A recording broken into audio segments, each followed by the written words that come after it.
మాఘపురాణం 6వ అధ్యాయం సుశీల చరిత్ర. భోగాపురమును నగరములో సదాచారుడు దైవభక్తుడగు ఒక బ్రాహ్మణోత్తముడు నివసించుచుండెను. అతనికి అందాల భరిణ వంటి ఒక కుమార్తె గలదు. ఆ కన్య పేరు సుశీల. మంచి శీలము గలది, మంచి బుద్ధివంతురాలు.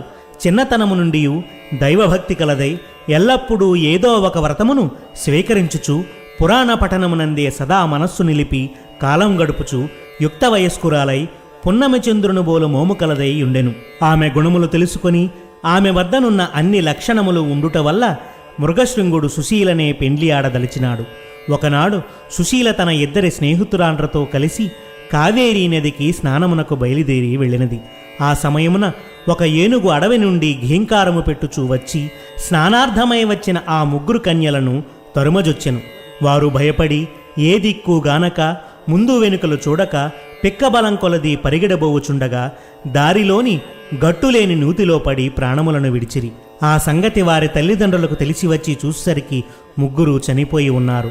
ఆ వార్త మృగశృంగునకు తెలియడం చేత అతడును వచ్చి ఆ ముగ్గురి మృతదేహములను చూశాడు.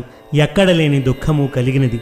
వారిని ఎటులైనను బ్రతికించవలెనని సంకల్పించి వారి తల్లిదండ్రులతో తమ బిడ్డల మృతదేహములను కాపాడుచుండునని చెప్పి తాను సమీపమునున్న కావేరీ నదిలో రొమ్ము వరకు దిగి ధ్యానం చేయసాగెను.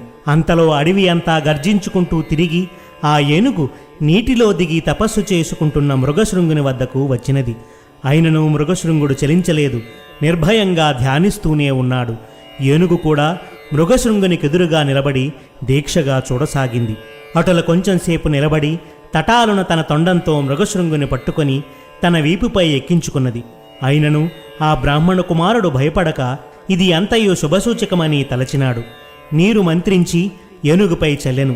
తన 2 చేతులతో దాని శరీరాన్ని నిమిరాడు. ఆ క్షణంలో ఏనుగు తన రూపం వదిలి ఒక దేవతారూపంలో నిలబడి తనకు శాప విమోచనం కలిగించిన ఆ మృగశృంగునకు నమస్కరించి దేవలోకమునకు పోయెను.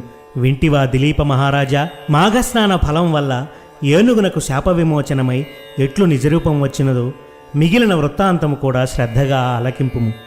మాఘపురాణం 6వ అధ్యాయం సమాప్తం.